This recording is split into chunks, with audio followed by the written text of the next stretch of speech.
Oliver Messiaen's music was a combination of vivid colors, natural melodies, and unsettling musical intervals. He often used complex rhythms, thirteenths, and the tritone that was sometimes called the Devil's Interval.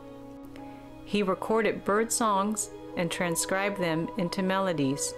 About his affinity to birds, he once wrote, "There for me is the home of music, free music, anonymous, improvised for pleasure, for greeting the rising sun, for luring a mate, for ending all dispute, dissension, rivalry, for using the surplus energy that bubbles up with love and joy."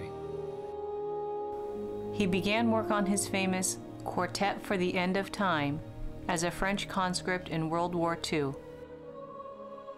But as Paris fell, he and Henri Acoca were captured by the Germans and shipped to a prison camp.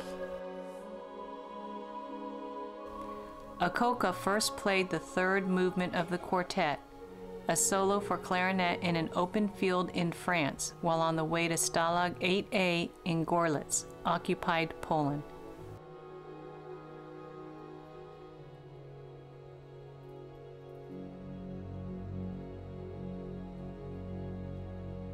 There was music in Germany then, sometimes even at the death camps, but Messiaen was quite lucky that a music-loving guard named Karl Albert Broll allowed and encouraged him to devote time to composing.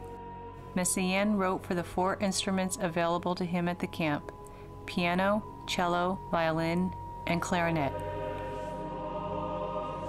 Yes, he used birdsong as a key inspiration, but he also cited another winged creature, as described in this quote from the Revelation of St. John.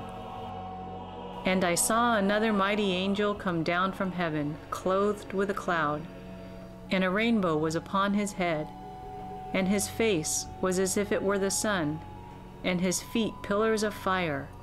And he set his right foot upon the sea, and his left foot on the earth, and lifted his hand to heaven, and sware by him who liveth for ever and ever, saying there should be time no longer."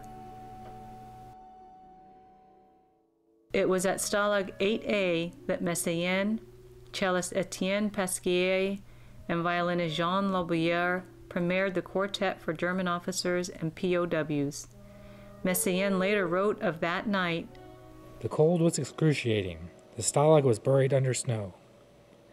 The 4 performers played on broken-down instruments, but never have I had an audience who listened with such rapt attention and comprehension." Ironically, the work was daring, dangerously close to the forbidden music of Schoenberg. Elsewhere, the Nazis were banning similar visual art, calling it degenerate.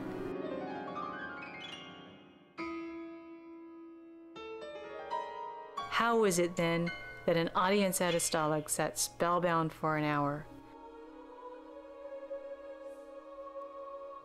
Could these modern sounds really be transcendent in the face of war and destruction?